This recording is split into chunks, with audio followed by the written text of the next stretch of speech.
não só porque o professor Aloysio é um grande clínico e valoriza a clínica médica, porque ele é um formador de clínicos.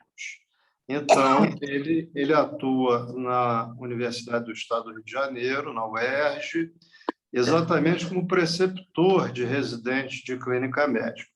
A atividade como clínico e como intensivista do Aloysio é muito conhecida aqui em Niterói, pela grande atuação que ele tem na cidade, já teve no Hospital Santa Cruz, atualmente ele atua diretamente lá na maternidade de São Francisco, qualificando muito lá o serviço do hospital. Então, é um grande prazer, uma grande honra mesmo estar aqui com o professor Aloysio, que vai abordar a embolia pulmonar, um permanente desafio diagnóstico. Foi o tema, o título que ele sugeriu, e eu achei um título muito apropriado. Então, com a palavra, professor Aloysio, e bom dia a todos, todos bem-vindos. Obrigado, Rosati, pelo convite. Bom dia a todos. Agradecer aí o tempo que vocês estão disponibilizando, a generosidade de ligar o computador cedo para me ouvir. Falar de um tema que eu sempre estudei muito, sempre gostei muito, um tema que a gente lida no dia a dia da medicina interna. Muito obrigado, Rosati, muito obrigado pelo convite. Eu só não estou conseguindo passar o meu slide. Sim, passei. Eu declaro que eu não tenho nenhum conflito de interesse no que eu vou falar aqui. Quando eu citar qualquer droga, medicamento ou device, eu nunca recebi nenhum funding, nenhum auxílio de nenhum laboratório, só para deixar claro isso, que hoje em dia isso é importante a gente falar. Aqui do lado esquerdo, o professor Rudolf Virchow.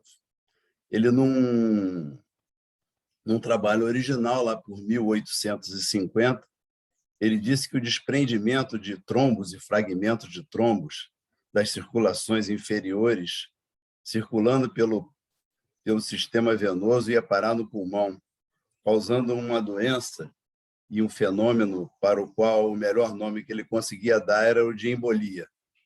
Então, Virchow cunhou o termo embolia, que a gente usa até hoje. Não só isso, Virchow falou para a gente que a estase sanguínea, o trauma vascular e os estados de hipercoagulabilidade facilitam a gênese da tal embolia, termo que ele mesmo cunhou. Você vê que o camarada estava muito à frente do tempo dele, né? Ele abriu a janela para os estados de hipercoagulabilidade, que só depois de muitos e muitos anos a gente começou a entender e ainda está entendendo. Eu, quando era interno, a gente achava que você fazia um diagnóstico de trombose venosa profunda, você fez um diagnóstico. Hoje a gente sabe que a gente viu uma trombose venosa profunda, a gente está vendo quase que um sinal de uma doença, né? A trombose venosa profunda é um fio que a gente puxa o novelo, só que a gente ainda não tem o novelo todo na mão, tem muita coisa que a gente ainda não entende. Mas, apesar de tudo isso, a maior contribuição do Virchow para a medicina foi que ele foi o primeiro cara, num artigo sobre leucemias, que ele falou que as doenças começavam nas células e em suas estruturas, e era a partir dali que as doenças tinham que ser estudadas. Então, nossa homenagem aqui a esse grande professor. Bom, vocês vão entender essa... Então, ele mostra aqui, ele está mostrando aqui. Tem gente...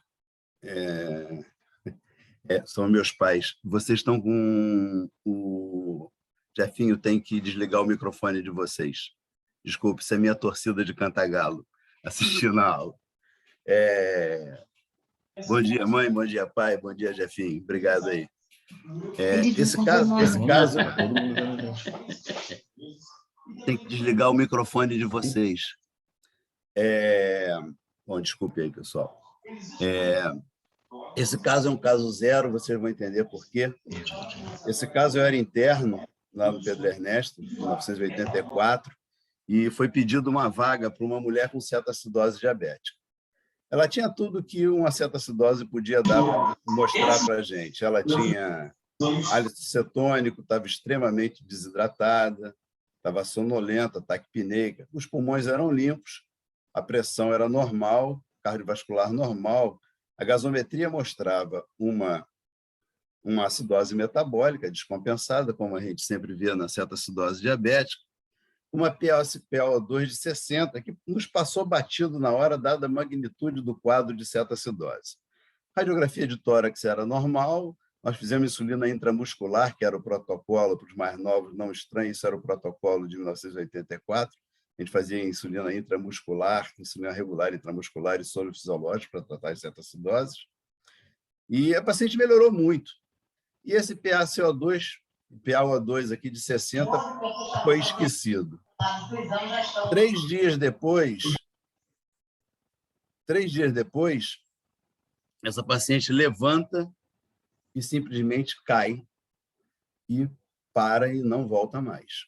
Na época, nós fazíamos necrópsia em 100% dos pacientes no Pedro Ernesto, e a necrópsia mostrou, não sei se vocês estão vendo aqui, um trombo recente no tronco da artéria pulmonar direita e, interessantemente, mostrava um trombo já se organizando, subsegmentar num subsegmento grande do pulmão esquerdo, e já estava,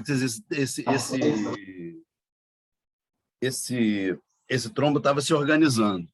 Bom, o trombo se organizando provavelmente foi a causa da descompensação. Essa paciente na necrópsia não tinha pneumonia, não tinha nenhum abscesso, não tinha nada que a fizesse descompensar, não tinha infarto do miocárdio. Então, provavelmente, essa paciente tinha uma trombofilia, que na época a gente não conhecia nada disso que a gente conhece hoje, fator 5 de Leiden, enfim, a gente não conhecia nada disso. Essa paciente descompensou com uma primeira embolia pulmonar.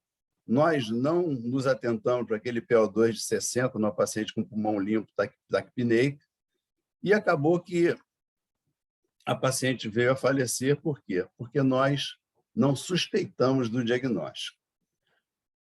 A gente estima que são 600 mil casos por ano de embolia pulmonar nos Estados Unidos, com 200 mil mortes. Agora, repara, dessas 200 mil mortes, 140 mil vão morrer por falta de diagnóstico. Só 10% morre depois da primeira hora com o diagnóstico feito. Então, o grande X da diminuição da mortalidade da embolia pulmonar é o maior diagnóstico. E depois que a gente começa a tratar, a falha terapêutica não é grande. Bom, agora vamos aos casos mais atuais. Essa é uma juíza, que é a paciente minha antiga do consultório, ela tem 45 anos. Ela estava numa audiência no fim da tarde, começou com falta de ar, palpitação, ela se sentiu mal e me ligou para eu esperar no consultório para atendê-la, porque ela achava que ela estava esquisita. Ela é uma paciente que tem um transtorno grave de ansiedade, tem fibromialgia, tem prolapso de válvula mitral. O exame físico dela era normal, fora aquele soprinho do prolapso de válvula mitral. O eletrocardiograma estava só uma taquicardia sinusal leve, oximetria normal. O que a gente faz num caso desse? Então, nós estamos com uma paciente com transtorno de ansiedade, que tinha tudo para ter alguma coisa, ela estava vivendo um problema muito grande com o filho dela, estava com uma leucemia, um filho de 7 anos estava com uma leucemia, e ela veio no consultório mais por desencargo de consciência, né? A avaliação inicial desses pacientes, geralmente a gente faz uma gasometria arterial ou oximetria. Naquela época lá que eu era interno, uma gasometria normal descartava embolia pulmonar. Só que com o tempo a gente foi vendo que a gente deixa passar 15% a 20% dos pacientes com gasometria ou oximetria normal e que, de fato, você vai ver depois tem embolia pulmonar. Então, isso não serve como screening, serve muito para dar prognóstico e sugerir o diagnóstico, mas para descartar, não. O eletrocardiograma, a gente sempre faz um eletrocardiograma desses pacientes. O achado mais comum é taquicardia sinusal. Ele não ajuda muito, taquicardia sinusal qualquer um pode ter, mas a grande validade do eletrocardiograma é descartar outros diagnósticos, tipo pericardite, tipo infarto do miocárdio, que grande parte desses pacientes tem dor torácica. E o raio-x de tórax para descartar pneumotórax, para descartar pneumonia, algum derrame pleural, porque diagnóstico de embolia pulmonar com raio-x de tórax hoje em dia ninguém faz, né? Para esses pacientes, a literatura, diziam os pesquisadores, né, desenvolveram uma série de algoritmos para a gente tentar não fazer exames demais e poder descartar com alguma segurança esses pacientes na emergência. Claro que eu levei essa paciente, eu pensei em embolia pulmonar, levei essa paciente para um grande hospital. Esses critérios aqui são interessantes, que se você disser sim para tudo isso aqui, você praticamente descarta embolia pulmonar. As perguntas são: a idade é menor que 50? A frequência cardíaca é menor que 100? A saturação é maior que 94? Ele não tem hemoptise? Ele não usa estrogênio? Ele não tem previamente trombose venosa ou embolia pulmonar? Ele não tem edema unilateral? Tem cirurgia ou trauma nas últimas 4 semanas? Essa nossa paciente, a gente respondia sim para todas essas perguntas, exceto para a frequência cardíaca de 100, mas ela tinha 104. Um outro critério, que é o critério de Wells, que praticamente é o mais usado, ele também ele pontua, depois ele classifica em baixa, média ou alta probabilidade, né? A nossa paciente, de novo, só tinha frequência cardíaca acima de 100. Ela não tinha sinal e sintoma de trombose venosa, ela não tinha outros diagnósticos menos prováveis, ela não tinha imobilização, não tinha TVP-TEP anterior, não tinha hemoptise, não tinha câncer em tratamento. Ela ficaria aqui com 1,5 ponto. Se alguém muito esperto pensasse em TEP aqui com o diagnóstico mais provável, mesmo assim ela ia para intermediário, né? No estudo de Christopher, ele pegou 3.000, não é de Christopher, o nome do estudo é Christopher Study. Ele pegou 3.000 pacientes e classificava em risco. Desses aí, 1.200 tiveram TEP excluído só com dedímero e o Wells com menos de 4 pontos. O que ele viu? Ele pegou esses 1.200 que ele não tratou, ele excluiu embolia pulmonar com esses 2 critérios apenas, menos de 4 pontos, dedímero menor que 500. E acompanhou 3 meses. O que ele viu? Que durante esses 3 meses, pacientes excluídos com esses critérios, eles tiveram 4 TEPs não fatais e uma trombose venosa. Ou seja, você pode descartar ele com 0,5% de chance de estar errado. É bem razoável, né? O que é dedímero? O dedímero é um produto de degradação de fibrina, ele é altamente sensível e pouco específico, né? Ele aumenta em quase todos os casos de trombose venosa e de TEP, mas ele aumenta em idoso, ele aumenta em gravidez, ele aumenta em trauma, ele aumenta em pós-operatório, ele aumenta em câncer, ele aumenta em estados de inflamação, ou seja, sepse, coagulação intravascular disseminada, infarto, Covid hoje em dia, né? Então, ele tem suas limitações. Ele é bem um teste de screening, ele não é específico, né? O que me chamou a atenção? Me chamou a atenção que ela tinha uma ELISA levemente positivo para dedímero, só que ela tomava Transamin. Lembra que no começo eu falei que essa senhora ela aprendeu um dia que ela teve uma hemorragia menstrual maior que Transamin era bom. E a partir daí, toda vez que ela ficava menstruada, ela usava Transamin. E me chamou a atenção que aquilo ali estava meio pastoso, eu resolvi fazer uma angiotomografia nela. Se você pegar os critérios de PERC, se eu pusesse como principal diagnóstico TEP, ela ia para 4,5 pontos. Ela ia ganhar 3 do diagnóstico mais provável TEP e 1,5 ponto com a frequência cardíaca acima de 6. Ela ia para 4,5 pontos. 4,5 pontos não está dentro desse critério aqui. Estaria dentro de um critério que eu vou falar, que ele usa tomografia para descartar embolia pulmonar. Assim eu procedi, e essa paciente tinha um TEP subsegmentar pequeno. E eu cheguei a discutir com alguns colegas que eu respeito muito, que alguns não queriam tratar essa paciente. Esse é um outro tema que eu trago aqui, o que é uma coisa nova. Isso é um trabalho de 2017, onde o autor propõe que não se trate com anticoagulação plena embolia subsegmentar. C, o baixo risco de recorrência foi julgado e se o paciente tivesse boa reserva cardiopulmonar. A nossa paciente tinha uma excelente reserva cardiopulmonar. Agora, esse baixo risco de recorrência, eu acho sempre um risco, porque você não... Primeiro episódio de embolia pulmonar na paciente, você nunca pesquisou trombofilia, como é que você pode saber que o risco é baixo? Eu ainda prefiro tratar os meus pacientes, uma opinião pessoal. Tem correntes que acham que deve tratar, mas tem muita gente achando que não deve. Eu, pessoalmente, ainda não tenho coragem de não tratar uma embolia pulmonar subsegmentar, diagnosticada. Aí, essa paciente foi tratada com heparina de baixo peso molecular e eu optei por fazer dabigatran. Por que eu optei por fazer dabigatran?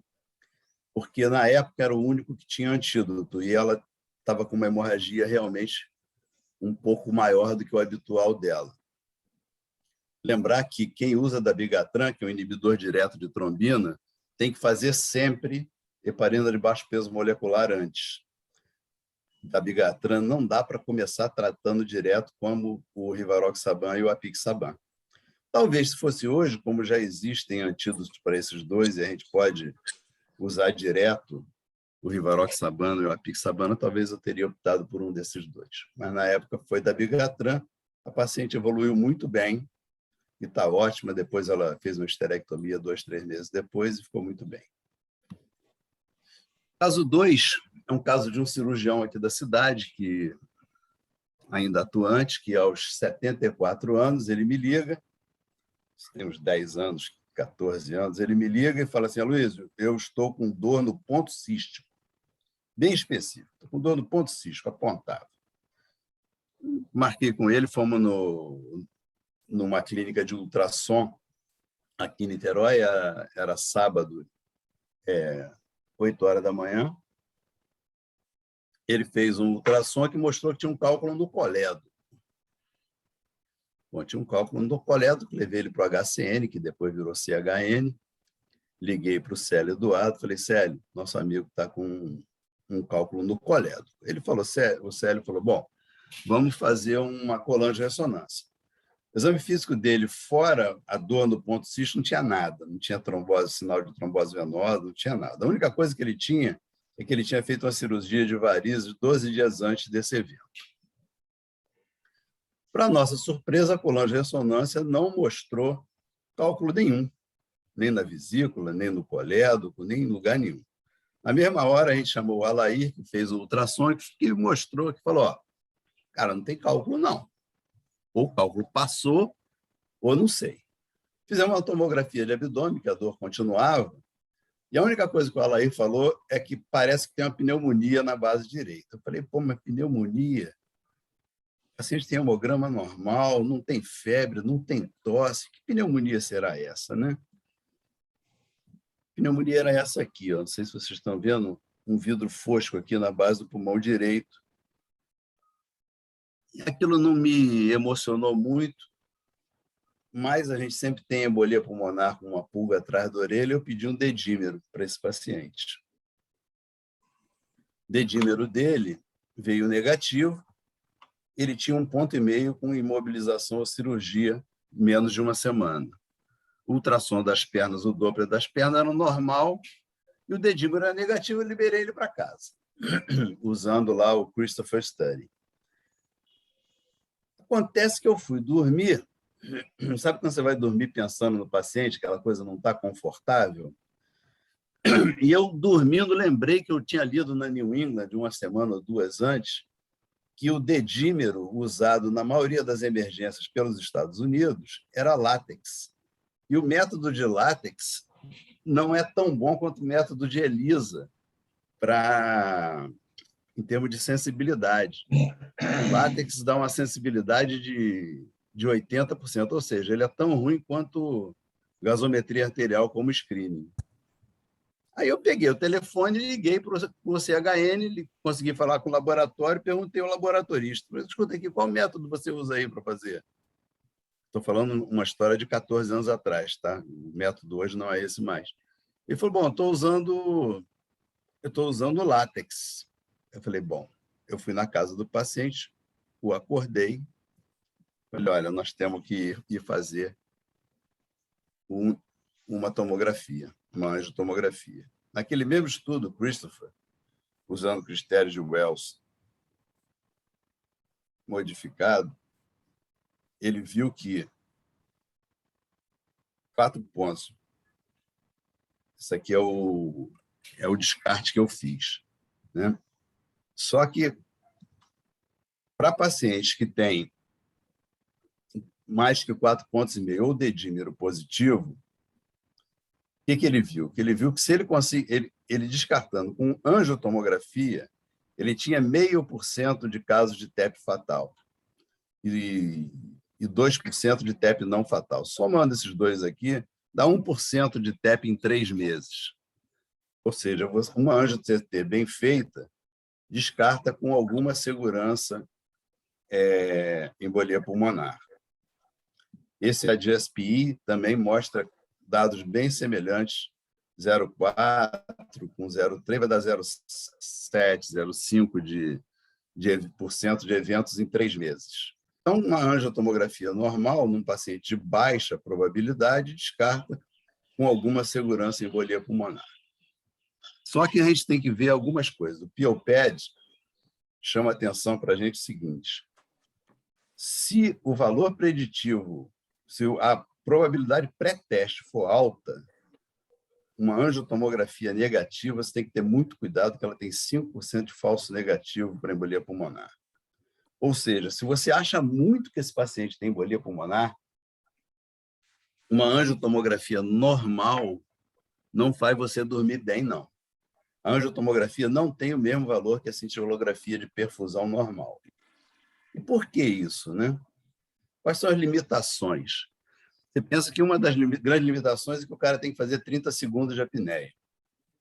O cara que tem que fazer apneia, você vê que um paciente com alta probabilidade pré-teste é justamente o paciente que tem falta de ar, né? Que está saturando mal. Esse camarada dificilmente vai conseguir fazer uma apneia de mais de 10 segundos. Obesidade, cada vez mais frequente. Injeção inadequada do contraste, isso é outra coisa que acontece muito. Débito cardíaco baixo, às vezes, por causa da própria embolia pulmonar. Aqui, ó, a injeção precoce do contraste, não sei se vocês estão vendo a minha setinha aqui. Essa injeção foi precoce do contraste. Repare que dá a impressão que tem uma baita falha de enchimento aqui nesse ramo da artéria pulmonar. Na verdade, a artéria pulmonar está preenchidinha, bonitinha aqui. O problema é que a aquisição foi precoce. Então, isso aqui é um erro, uma limitação do processo. Uma outra coisa que justamente o contrário, a aquisição foi tardia. Você vê que a aorta aqui, ó, a aorta aqui, está contrastada, mas parece ter um baita stop na artéria pulmonar. Na verdade, isso não é um stop na artéria pulmonar. Isso aqui, com o contraste, já foi embora, né? A aquisição foi tardia. A gente pegou a fase arterial. Outra coisa, repara aqui que o ventrículo direito está praticamente do mesmo tamanho que o ventrículo esquerdo. Então, isso aqui quer dizer que esse paciente tem sofrimento do ventrículo direito e provavelmente tem a circulação alentecida. A gente vê aqui, ó, que praticamente ainda não tem nenhum vaso contrastado no pulmão. Essa aquisição foi na hora certa, mas não para a realidade desse paciente. Então, todas essas limitações têm que ser pensadas quando a gente usa a angiotomografia para descartar a embolia pulmonar. Então, enfatizando que isso, num paciente que tem uma probabilidade pré-teste muito alta, se a sua angiotomografia for normal, cuidado, você pode estar descartando uma embolia pulmonar. No nosso paciente, a gente vê aqui, ó, esse vasinho está normal, para quem não está acostumado a ver, esse vasinho aqui está normal, ó, todo preenchidinho de contraste, e aqui, ó, tem uma baita falha de enchimento aqui. Esse paciente tinha uma embolia pulmonar. Aqui ficou bonitinho, ó, o corte sagital. O paciente tinha uma embolia pulmonar que abriu com dor no ponto cístico. Ele foi anticoagulado com enoxaparina, 1 miligrama por quilo, 2 vezes por dia, depois Marevan. Na época não tinha os novos anticoagulantes. Saiu muito bem, está operando aí até hoje. Esse outro caso é um caso que eu trouxe porque cada vez mais nós estamos nos deparando com pacientes com câncer e as 1000 facetas dos pacientes com câncer, tanto na cardiologia, quanto na medicina interna, quanto na terapia intensiva. Essa é uma paciente antiga minha de consultório, muito amiga minha, que infelizmente está com nódulo espiculado no pulmão, é uma neoplasia maligna de pulmão, e ela vem no consultório falando que está muito cansada.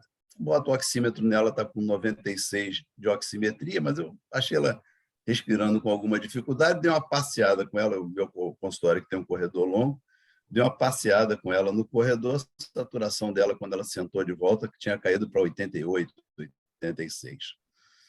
Quando eu fui examinar, ela tinha tosência regular a 45 graus, P2 maior que A2, e um eco com o ventrículo direito dilatado, a PSAP aumentada. Eu falei, bom, isso é embolia pulmonar, não pode ser outra coisa. O paciente que eu examino sempre.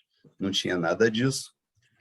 Só que ela tem, né, que ela está viva, uma alergia grande a iodo. Ela tinha feito uma alergia brutal a iodo no exame para um urologista que tinha passado, e ela falou, o iodo eu não vou tomar.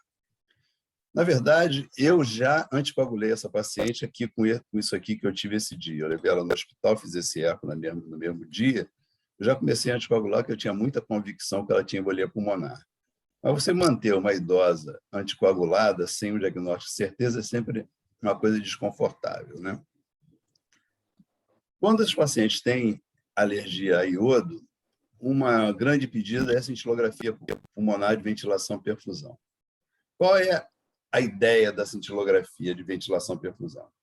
O organismo é inteligente. Áreas no pulmão onde chega ar é a área que pode haver troca, é onde a circulação chega.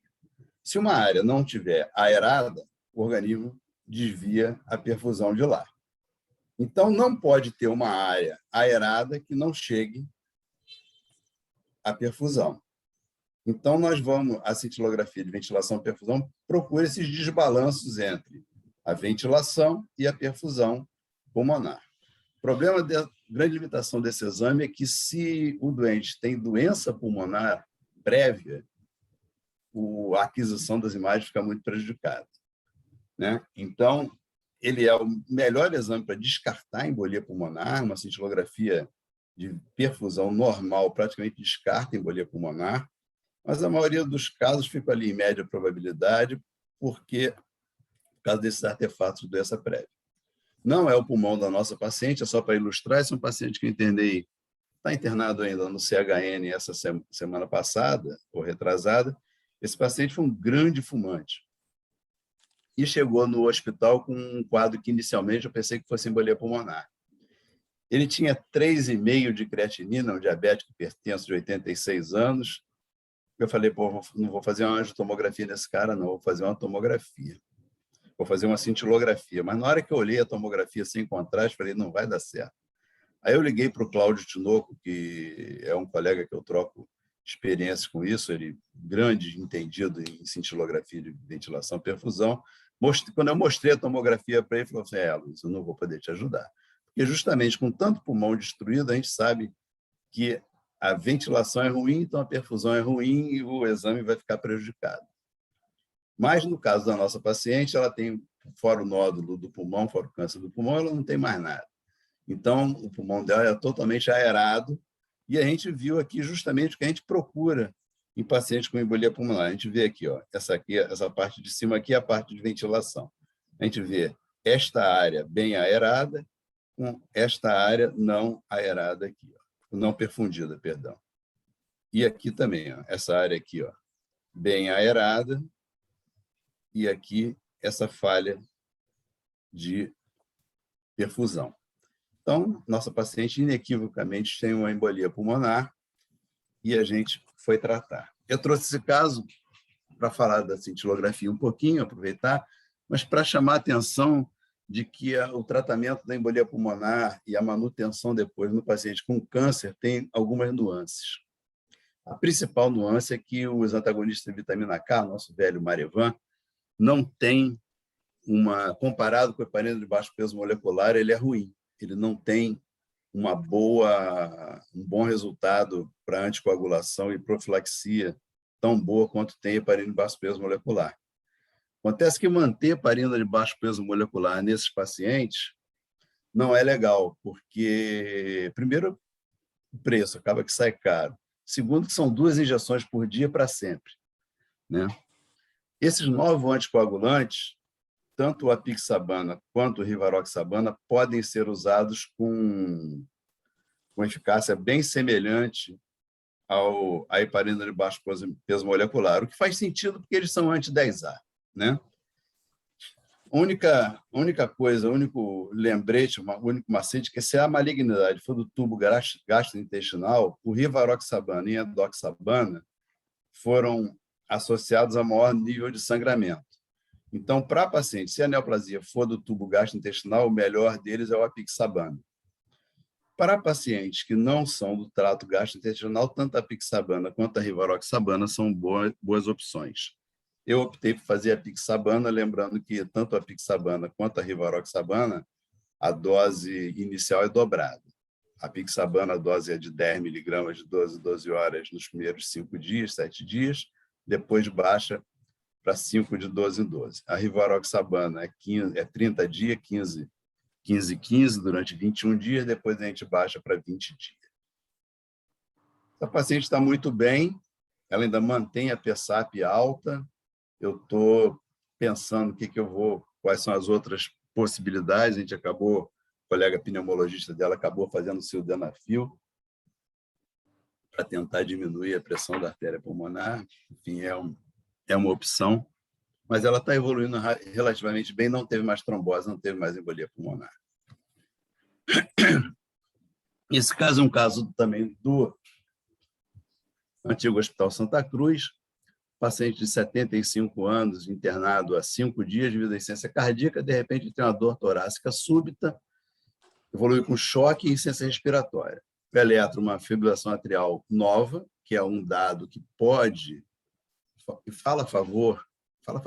sugere embolia pulmonar, não que toda fibrilação atrial nova seja embolia pulmonar, mas é bom saber que fibrilação atrial nova, num contexto de choque, onde a frequência cardíaca não é tão alta, pode sugerir embolia pulmonar.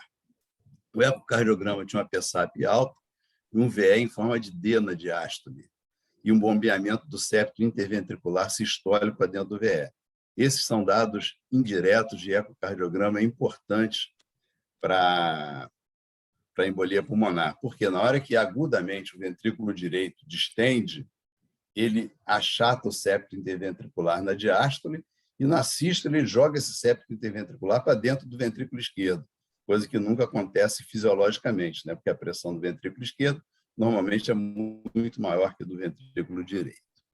Ele tinha BNP e troponina elevada, mas isso daí, para um paciente com insuficiência cardíaca, não quer dizer grande coisa. A troponina, sim, mas ainda podia ser infarto do miocárdio. O que fazer, né? A gente tem uma situação onde o paciente está hipotenso, está com insuficiência respiratória e tem sinais bem sugestivos de embolia pulmonar no ecocardiograma, né? Lembrando que a principal característica do TEP grave é o paciente com hipotensão arterial por mais de 15 minutos depois de ressuscitação adequada. Esse é o paciente que morre de embolia pulmonar na nossa mão, né?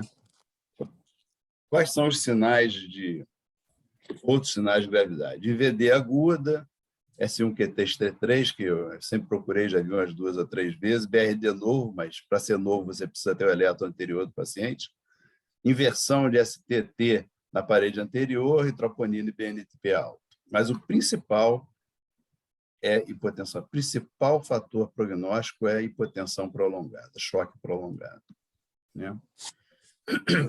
Sinais indiretos no paciente grave, que às vezes a gente não vai dar para fazer uma tomografia. Lembra que uma das restrições, uma das limitações da tomografia é o paciente que não consegue fazer apneia. Você imagina um cara com insuficiência respiratória aguda pedir a ele, agora para de respirar. Ele não vai parar.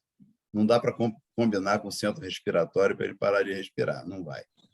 Então, a gente tem que procurar outras coisas. Se você achar um trombo no membro inferior, já é uma grande coisa. Uma insuficiência tricúspide nova também, mas você precisa ter o eco anterior.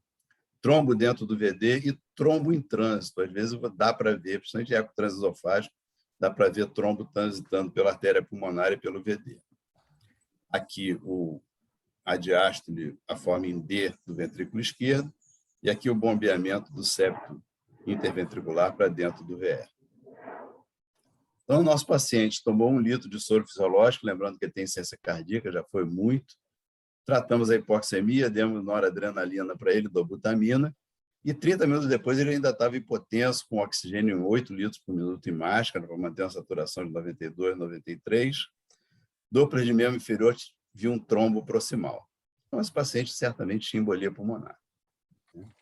Este é o típico paciente para uso de trombolítico. Lembrando das contraindicações do trombolítico: neoplasia maligna, intracraniana, cirurgia intracraniana ou trauma craniano nos últimos 2 meses, AVE isquêmico nos últimos 3, hemorragia em atividade ou recente e algumas relativas, como gravidez, por exemplo. A gente usa RTPA, já usamos streptokinase lá no começo, mas a gente abandonou a streptokinase praticamente. O trombolítico é o RTPA. A gente faz um bolo de 10 miligramas inicial e depois corre 90 miligramas em 2 horas. Logo depois, a gente pode começar a heparina, sem bolos, né? Depois do RTPA. Na verdade, hoje em dia, como é que a gente faz? Se você usou na suspeita, se o paciente já estava usando heparina de baixo peso molecular, antigamente a gente esperava algumas horas, tinha que fazer uma janela. Hoje em dia, já está autorizado a fazer o trombolítico direto, mesmo que tenha sido heparina de baixo peso molecular. E para voltar, se for heparina comum, você volta logo. Se for heparina de baixo peso molecular, espera algumas horas e já começa. Esse paciente evoluiu bem e ficou bem. Esse paciente é outro paciente de consultório. Essa é uma paciente, essa é a dona Sônia de Rio Bonito. Ela hoje está com 80 anos, ou seja, ficou muito bem depois desse episódio aí. Eu atendi essa paciente quando ela chegou no CTI do Santa Cruz com dispneia. Ela tratava em Rio Bonito com o médico dela, que descartou doença coronária, uma prova de esforço que ela aguentou fazer 3 minutos, por isso que descartou, está entre aspas. E ela referia que nos últimos 3 meses, de vez em quando, ela tinha uma falta de ar danada, e aquilo durava algumas horas, um dia, depois ela ia melhorando, ficava bem. Depois ela tinha de novo essa falta de ar. Bom, essa é uma paciente altamente suspeita de embolia pulmonar, né? No dia que ela foi para Santa Cruz, ela tinha tido uma dessas faltas de ar. O dedímero dela era altamente positivo, com látex.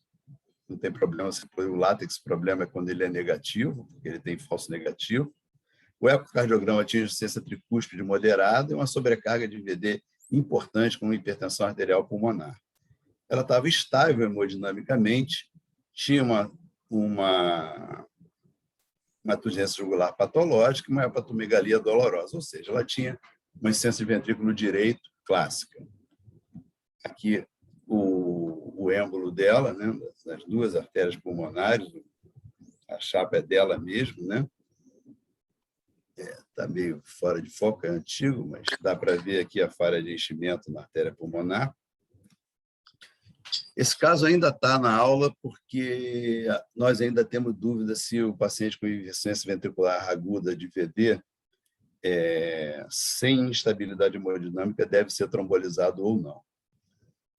O Goldhaber, que é um cara de Harvard que estuda muito embolia pulmonar, é o cara que escreve o Harrison de embolia pulmonar.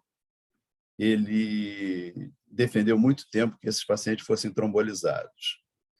Por quê? Porque dentro desses pacientes que têm bom prognóstico em embolia pulmonar, ou seja, os pacientes sem instabilidade hemodinâmica, os que têm insuficiência ventricular direita, metade deles evoluem em algum momento com instabilidade e um prognóstico pior, mais intermediário entre com e sem embolia pulmonar, com e sem choque. Então, a dúvida, ela deve ser trombolizada ou não? O primeiro estudo que tratou disso foi o MAPPET, foi quem gerou a confusão, porque ele comparou trombólise com heparina e mostrou que a heparina era pior em tudo. A única coisa que a heparina tinha era muito sangramento. Muito sangramento. Só que, comparando os grupos, você via que a idade no grupo de heparina era maior, tinha mais insuficiência cardíaca, tinha mais doença pulmonar crônica, ou seja, a randomização não foi boa. Em 2001, Hemmel fez um estudo semelhante, com 128 pacientes monocêntricos, com a randomização melhor, e mostrou que, na verdade, os trombolizados tinham muito mais complicação e mortalidade maior. E hoje em dia, eu, por exemplo, não trombolizo mais paciente que tenha só insuficiência ventrículo direito sem instabilidade hemodinâmica. Mas isso aí ainda é um capítulo que vai estar aberto, ainda tem discussão sobre isso. Eu optei por não fazer a trombólise, e a dona Sônia de Rio Bonito veio aqui no consultório semana passada, com queixa de dor no joelho, etc., mas ficou muito bem da embolia pulmonar e anticoagulada até hoje. Interessante, ela certamente tem uma trombofilia, que a cada novo conhecimento eu tento pesquisar aquela trombofilia que foi recentemente descrita, e até hoje ela não se encaixa em nenhuma das trombofilias catalogadas, mostrando que o Virchow falou um negócio em 1850 que a gente ainda não sabe tudo dele hoje. O caso 6 é um caso maravilhoso, é um mergulhador profissional, um cara com excelente saúde, que estava trabalhando numa plataforma continental dessa de petróleo do Nordeste, pegou um voo longo de helicóptero, seguiu um voo longo, esses voos pinga-pinga da Gol, que vai parando em lugar, foi um voo de 8, 10 horas seguida entre helicóptero e avião. Ele chegou em casa, estava tomando banho, teve uma dor súbita, uma síncope, lembrar que tem um artigo da New England chamando a atenção que síncope pode ser a primeira manifestação de embolia pulmonar. Esse cara chegou no Santa Cruz agônico e parou. Parou na sala de emergência do Santa Cruz, eu e o André estávamos lá, a Helena. Nós ressuscitamos esse paciente rapidamente. Quando ele saiu relativamente rápido, mas ele saiu hipotenso ainda, com amina, precisando de amina, o eletro com BRD incompleto, taquicardia, e o eco já resolveu para a gente. Um cara um mergulhador, um cara que tem uma saúde boa, esses caras são checados toda hora, o cara trabalhava na Petrobras, ele tinha uma disfunção de VD, com contratilidade mantida na ponta, isso é altamente sugestivo de embolia pulmonar, um Doppler negativo, né? Quais são as possibilidades de tratamento num paciente grave desse? A gente poderia ter feito trombólise convencional, porque parada cardíaca, massagem cardíaca externa não contraindica o uso de trombolítico. Cirurgia, embolectomia, isso aí só em centro que tem cirurgia cardíaca na hora ali, o paciente já preparado. É muito difícil você ver uma embolectomia. Eu vi poucas na minha vida, lá no Pederneiras que eu vi. Embolectomia mecânica por catéter, isso aqui é um grande macete para pacientes, para hospital que tem hemodinâmica boa e para pacientes que não podem ser trombolizados. Isso aí é uma alternativa. O catéter pigtail, o hemodinamicista, ele vai destruindo, fragmentando o trombo vai para a circulação mais distal, ele consegue tirar o doente muitas vezes. E a trombólise in situ, que é você vai com o catéter e joga RTPA lá dentro, na cara do trombo. Foi o que foi feito nesse paciente. Na época do Santa Cruz, nós tínhamos hemodinâmica boa, rápida, e a gente ainda achava que a arteriografia era o melhor método para diagnosticar embolia pulmonar. A gente vê que aqui um ramo normal, aqui, como é que está tudo amputado aqui. Isso aqui é tudo embolia pulmonar, né? Nós fizemos RTPA em loco, 25 miligramas em cada ramo da artéria pulmonar, e o paciente evoluiu muito bem. Esse caso é uma outra grande amiga minha, que tem hoje 84 anos. Ela foi das primeiras pacientes graves que tivemos aqui. Um paciente fez uma reconstrução de mama, ela teve um câncer, estava curada, foi fazer uma reconstrução com um retalho pediculado de mama. 2 dias depois da cirurgia, ela teve uma embolia pulmonar, estável hemodinamicamente, mas com cianose, desorientação, ela estava anêmica pela cirurgia e acabou que pegou a embolia pulmonar numa hora que ela já estava anêmica, ela teve uma dispneia muito grande aqui uma baita de uma embolia pulmonar no ramo praticamente no tronco, né, da artéria pulmonar direita. Era a tomografia da Leila.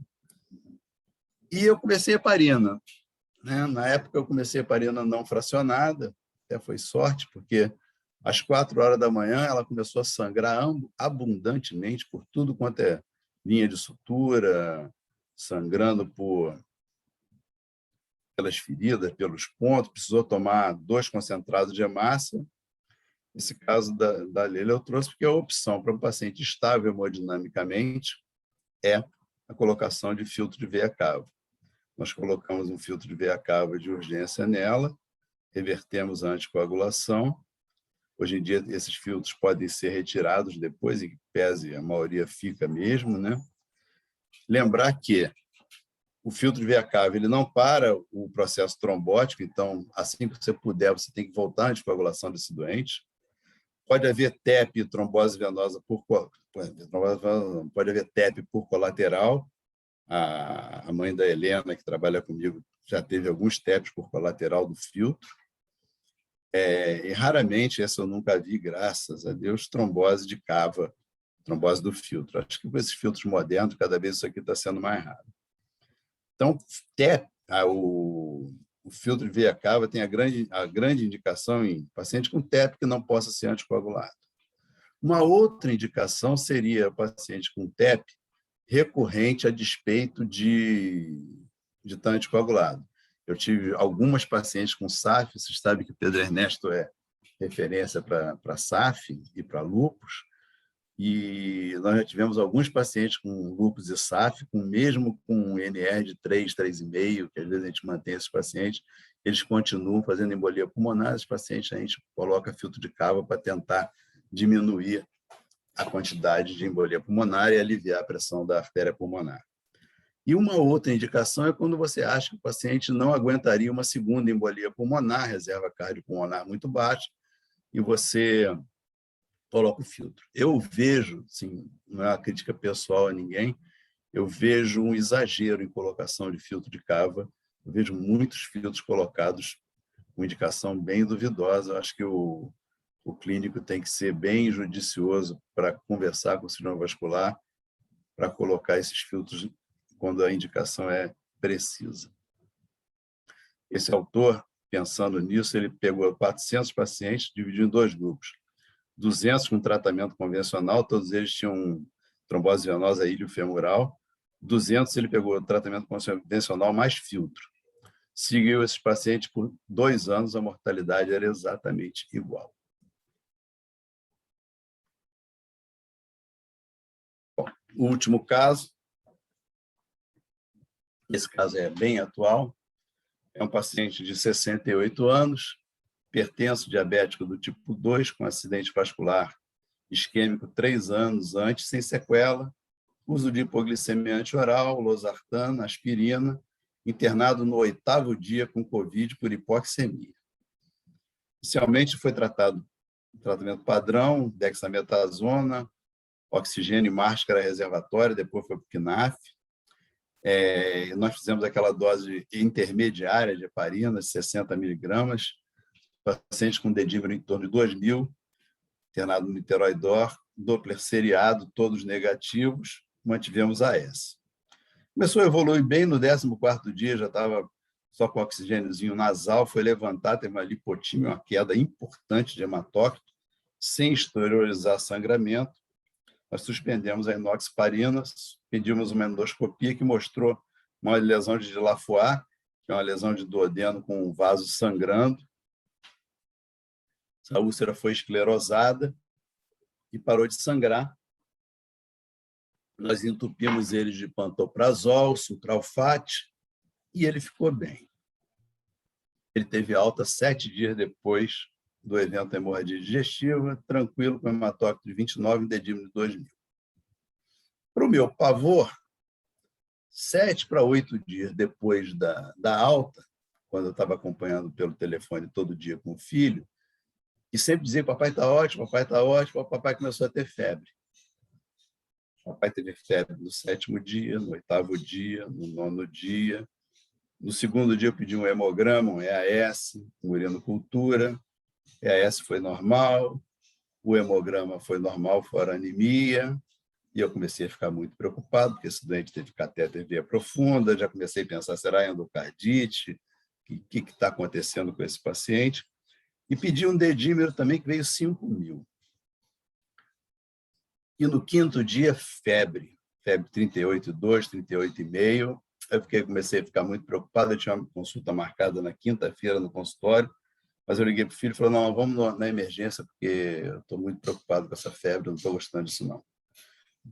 Cheguei na emergência, o exame físico dele não tinha nada demais, o ecocardiograma não tinha alteração nenhuma evolutiva, o Doppler de membro inferior não tinha trombose. Só que estava tudo tão normal, esse dedímero alto, eu resolvi fazer uma angiotomografia nesse paciente. A angiotomografia mostrou embolia subsegmentar. Foi internado, eu fiz heparina de baixo peso molecular, quer dizer, antes de dar esse spoiler, foi internado, ele tinha um problema grave, né? Esse paciente tinha uma embolia pulmonar e tinha, ao mesmo tempo, uma hemorragia digestiva recente, né? Não adianta botar filtro de veia cava em doente que não tenha trombose venosa nas pernas ou ilho femoral, né? Aí eu botei até essa referência aqui, que é muito útil, isso aqui é um artigo recente da Sociedade Europeia de Endoscopia, que ele fala que os pacientes que têm hemorragia digestiva foram tratados endoscopicamente e tratados com omeprazol pleno, inibidor de bomba de próton, geralmente essas úlceras cicatrizam em 5, 7 dias e você já tem segurança de anticoagular pleno desses pacientes com essa mais ou menos essa data. Eu tinha isso na cabeça, eu pedi uma endoscopia, a úlcera estava cicatrizada, de graças a Deus, comecei inoxaparina e a febre desapareceu. Eu comecei na quarta-feira, na quinta-feira, o paciente acabou a febre e nunca mais teve febre. Febre da embolia pulmonar. Ou seja, a embolia pulmonar desse paciente abriu com febre, né? Uma outra dúvida é qual anticoagulante usar. A gente podia manter a enoxaparina, fazer antagonista de vitamina K ou fazer um novo anticoagulante oral. Esse é um quadro do UpToDate que eu trouxe aqui, mas basicamente para mostrar que pacientes com dispepsia e história de hemorragia digestiva, os dois melhores remédios são antagonistas da vitamina K, nosso Marevan velho, e o apixabana, porque o dabigatran e os outros, varoxaban, estão associados a maior incidência de hemorragia digestiva em pacientes com dispepsia. Então, eu optei por fazer a apixabana.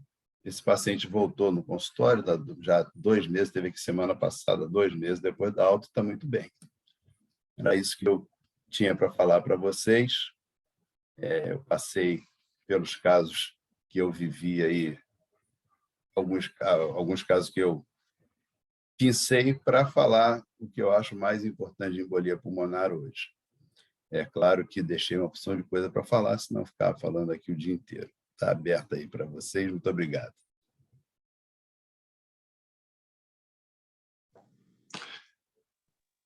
Bom, muito obrigado, professor Aloísio. É só mesmo... Vocês estão me ouvindo bem? Estão me ouvindo? Estamos ouvindo sim, Rosário. Opa, obrigado. Só vocês podem ver que a escolha foi muito boa, porque o Aloísio, ele não é só um grande estudioso desse assunto, não. Ele tem uma experiência, uma vivência nisso aí, que é um assunto que ele se dedica, e, além disso, ele trabalha com isso diretamente, que muito pouca gente tem. Então, realmente, ele pôde trazer aqui para a gente vivências, experiências, coisas que dificilmente nós teríamos numa aula sobre embolia pulmonar. Ele conseguiu resumir isso muito bem. Em 40 minutos, apresentou 8 casos, quer dizer, foi um passeio pela embolia pulmonar através de casos clínicos, da vivência, da experiência pessoal dele. Eu quero agradecer muito ao Aloísio e vou passar a palavra aqui para algumas perguntas. A Laís já está com a mão levantada aqui, querendo se pronunciar. Então, vamos pedir para a Laís se pronunciar. Sim. Fala, Diga, Laís. professor. Primeiro, quero dar os parabéns ao Luísio, realmente foi excelente, assim, fora do normal. Eu acho muito bom a gente mostrar a experiência da gente, né? Você podia botar um montão de coisas aí, falar, botar um montão de artigos, mas eu acho que é interessante exatamente isso. Qual é a nossa experiência, qual é o nosso dia a dia? Eu não lembro, obviamente, desse caso que você falou aí, né? Depois, em off eu te digo quem é o cirurgião, você vai lembrar perfeitamente. Tá bem. Mas, de qualquer maneira, o seguinte, hoje em dia, o grande problema da Anjo TC é justamente o tipo de equipamento e o que você falou, as limitações técnicas. Quer dizer, se você não fizer na hora certa, se você não levar em conta, por exemplo, que um paciente idoso tem um fluxo cardíaco, um débito cardíaco mais lentificado, você tem que tomar cuidado com isso, né? Então, o maior problema que a gente tem com as Anjo TC de não se fazer o diagnóstico de TEP é justamente por falhas na aquisição das imagens. Você falou muito bem, parabéns, isso aí. Por outro lado, realmente é um método muito rápido hoje em dia. E eu queria sinalizar, eu sei que não é o motivo, mas ontem mesmo teve um caso que foi discutido no Antônio Pedro de uma gestante com suspeita de TEP, se faria ou não a Anjo TC. E aí eu quero dizer a vocês todos que se faz sim, se houver alta indicação clínica, se houver alta suspeita clínica, o fato de você fazer o contraste, você fazer a radiação, você não impede de fazer o exame, que é um exame muito importante, né? Quero te dar os parabéns e falar também o seguinte, hoje em dia a gente está com equipamentos muito rápidos, né? Em que as aquisições são mais rápidas ainda do que a gente tinha antigamente. Então, cada vez mais a gente está conseguindo fazer diagnóstico que a gente antes com certeza não faria. Parabéns e muito obrigado aí pela sua aula. Alair, existem alguns hospitais ainda que têm aparelhos com menos de 64 canais, né? E quando o aparelho é com menos de 64 canais, ele tende a a demorar um aquisição pouco mais. é ruim mais e o lento. paciente... exatamente. Mas Então, você tem uma ideia, hoje a gente já tem tomografias com 320 canais, com duas sócias, são muito rápidos, né? Então, cada vez mais, eu acho que a gente vai fazer exames melhores e mais rápidos e mais eficientes também, tá? Obrigado, parabéns aí. Primeira vez que eu estudei embolia pulmonar, o gold standard era arteriografia, né? 10 anos depois, ninguém falava mais em arteriografia como gold standard. A angiotermografia chegou e ficou. Bem, o Moisés está com a mão levantada aqui também, então vou pedir ao Moisés para se pronunciar, ele quer fazer algum comentário, alguma pergunta. Bom dia a todos, conseguem me ouvir? Bom dia, Moisés. Bom dia. Luiz, bem que você falou, hein, rapaz? Que aula, hein? Muito bom, parabéns aí. Como a Laís falou... Fala. Não falei que era uma aula, eu falei que era mostrando a minha vivência, né? Rapaz, mas o que eu vivi aí. Então, é isso que eu quero comentar com você. Eu acho que a Laís já falou um pouco, né? A gente hoje, nesse mundo ultra rápido que a gente está vivendo, em que a gente cada vez conversa menos, cada vez troca menos, a impressão que dá hoje é que essa garotada nova, essa turma que está chegando, está se enclausurando nas suas próprias formas de diagnosticar, de tratar, e troca pouco. A gente é de uma geração em que a gente sempre trocou muito na residência, com os professores, com os internos. A impressão que eu tenho hoje, você que está na universidade, até queria que você falasse um pouco sobre isso, mas assim, eu acho que as pessoas elas estão trocando pouco as suas experiências. E aí, em função disso, a pergunta que eu queria te fazer, depois de todos esses casos que você apresentou, fora os outros que você viveu, né, dentro do seu processo diagnóstico, eu tenho estudado muito essa questão de julgamento, de tomada de decisão. O que você diria, apesar da gente saber que tem toda uma literatura para isso, mas na tua experiência, quais são os dados clínicos que você mais te sensibilizam para você falar, isso é embolia? Você chegou a apresentar em pelo menos 2 ou 3 casos que você falou, puxa, tá esquisito, mas assim, mas deve ter dentro das manifestações, sejam sintomáticas, sejam do teu exame físico, ou mesmo de exames complementares, que hoje te norteiam mais, você já deve ter aí um fluxo do seu caminho diagnóstico, do seu caminho terapêutico. Você podia dividir ele um pouquinho com a gente? O que é o esquisito? É claro que tem os guidelines que ajudam, porque alguém já pensou e já sistematizou isso para a gente, né? Aquele PERC e os critérios de Wells ajudam para caramba. Mas aquilo ali é mais ou menos inconsciente já, depois de tantos anos que a gente vê e pensa e estuda. O que é esquisito? Por exemplo, naquela juíza, me chamou atenção, falta de ar é um negócio que... Eu tirei alguns, para botar esse caso do Covid, eu tirei alguns casos, outros casos, porque eu gosto de fazer a coisa no tempo certo, eu tirei alguns casos ali. Olha, falta de ar. Mesmo com a oximetria normal, o doente falou que teve falta de ar, teve desconforto respiratório, é um negócio que chama atenção. Dor torácica pleurítica também é outra coisa que...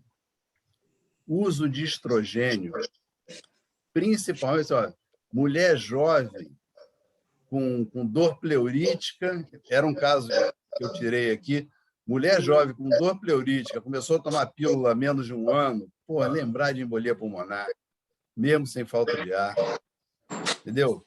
É claro que os casos mais choque, né? Todo paciente com choque entra ali na cabeça da gente, pericardite, tamponamento pericárdico, choque, ciência suprarrenal, já tem algumas coisas que, ao longo de tantos anos, o cérebro da gente não percorre aqueles algoritmos ali, mas a gente pensa, parece que alguém sopra no ouvido, mas não é. Quem sopra no ouvido é a experiência. Você olha o paciente e diz, pô, esse cara está escrito, esse cara... Bem, falta de ar.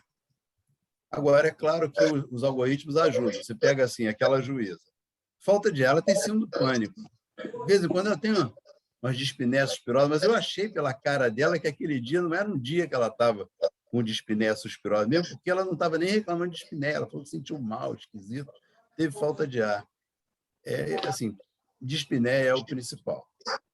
Claro que sinal de trombose venosa ajuda, mas aí também já fica na cara, te deram o diagnóstico, né? Ou pelo menos, quando você examina o paciente, você olha, tem uma perna grande, uma perna pequena, né? O paciente nosso, o João Carlos, lá do Pedro Ernesto, pós-operatório de coluna, febre, uma pneumonia que não estava melhorando com antibiótico. Foi lá para eu examinar ele lá no Pedro Ernesto. Aí eu falei, pô, tira a calça aí, porque eu quero te examinar. Ele ainda me brincou comigo, falou, pô, mas tirar a calça, cara, eu operei a coluna, estou com pneumonia. Eu falei, pô, tira a calça. Na hora que tirou a calça, cara, a perna direita dele era um pilão, a perna esquerda magrinha. Eu falei, bom, acabou. De qualquer maneira, está estável hemodinamicamente, o tratamento já não muda e já está feito, é anticoagulante. Esse cara tinha embolia pulmonar. Então, assim, são essas coisas. A falta de ar é um negócio que me chama muita atenção. Parabéns, Aloysio. Interessante observar como a coisa toda começa nos sinais e sintomas, né? E dali a experiência e o conhecimento vão decifrando isso para transformar isso nesses diagnósticos tão bonitos, claro, incluindo toda a tecnologia. Mas se a pessoa bypassa isso, vai ficando complicado, né? Bem, pelo adiantado da hora, eu queria pedir a Zelina para falar alguma coisa pela Associação Médica, e nós já aqui ultrapassamos o nosso horário. Zelina, você me ouve? Estou ouvindo sim, Rosati. Então, estou ouvindo sim, não sei se você está me ouvindo aí? Muito bem, alto e bom som. Então, tá bom. Antes de tudo, parabenizar a professora Aloysio, essa aula fantástica que ele deu, esses relatos de casos que foram experiência dele, e ele lembra cada paciente, conhece cada paciente. Isso aí é importante a gente lembrar. O que é a medicina mesmo como arte, o conhecimento que ele tem, o que ele pôde transmitir para a gente, e é uma arte realmente. E o exame físico, como ele mesmo citou, pediu o paciente para tirar a calça e ele fez o diagnóstico. Então, um diagnóstico de longe não chega uma coisa dessa. Então, mais uma vez, parabéns, muito obrigada, professora Luísa, e cada vez mais eu sinto vontade de estudar medicina. Eu gosto mais de estudar medicina mesmo até do que praticar. Muito bonita a sua aula, muito obrigada. Obrigado. Bom, tem várias manifestações aqui parabenizando a Luiz no chat. Realmente, a aula foi assim, muito impactante, muito expressiva. Nós só temos a agradecer. Como eu falei no início, eu tinha certeza que isso era um dos pontos altos desse departamento, receber aqui o professor Aloysio, especialmente, não apenas pela grande prática dele, aqui no nosso meio, mas também para ele atuar sistematicamente na formação de grandes profissionais. Eu mando aqui meus agradecimentos mais uma vez, esperamos contar com ele em outras ocasiões aqui. Agradeço a todos e até o nosso próximo encontro, que será no mês que vem, sobre obesidade e seu tratamento cirúrgico. Muito obrigado a todos. Muito obrigado, professor Aloysio. Eu que agradeço. Obrigado aí pela paciência de me escutar. Obrigado. Um abraço. Parabéns. Valeu. Um bom dia para todos. Mais uma vez, muito obrigado. Obrigada, professor. Valeu. Obrigado, Aloysio. Agora vamos para o Pedro Ernesto. Valeu. Beijo, obrigado. Abração, Aloysio, abração. Valeu.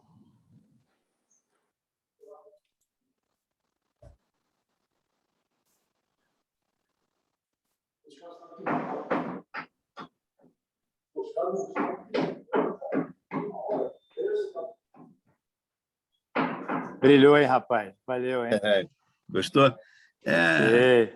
Experiência. Eu sou um contador de casos, né? O cara da roça gosta de contar exatamente. casos. Beija aí, filho! Beija aí, filho!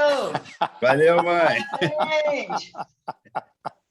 A torcida aí de Cantagalo, né? Meus fãs. Mas, assim, a questão, eu não pude falar naquela época, na hora aí, mas a questão é, além do teu conhecimento médico, é a arte da frente ao doente, né?